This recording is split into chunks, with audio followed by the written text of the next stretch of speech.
there's a lot of capabilities that AI is bringing to the table, whether it's workflow automation, so you can kind of pipe many AI agents or many service providers together with providers like Make or whatever is your tool of choice. Then the question really is that, like, well, how do these agents access things? One could even argue that we aren't necessarily that far from being able to even spin out like custom UIs for whatever use case you need. So if you played around with, I don't know, Lovable, you can pretty much prompt a dashboard app in seconds. Then the question just is, what data does that dashboard app use? But if you have a data source that is AI friendly in that way that you could kind of provide it easily for that Lovable flow, you can just build a custom reporting dashboard for a task that you are going to do for 10 minutes, which kind of again highlights the fact that kind of the world is going to a place where there's a lot of value in being able to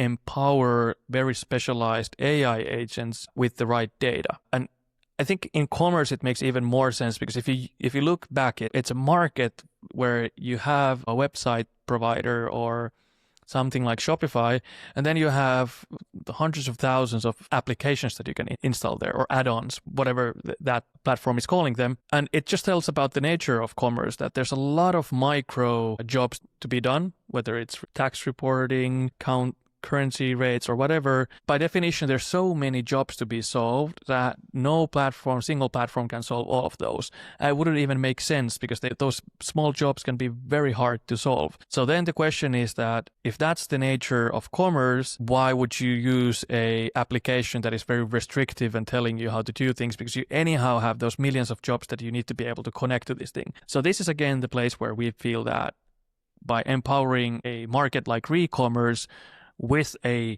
OS layer, this kind of an infrastructure layer that is capable of modeling their actual reality in a nice way, and then having good connectivity to allow them to extend it with these fit-for-purpose AI workflows or apps and so on, that's really the job to be done here, because otherwise you just, restrict the merchants too much. Again, I hope that makes sense.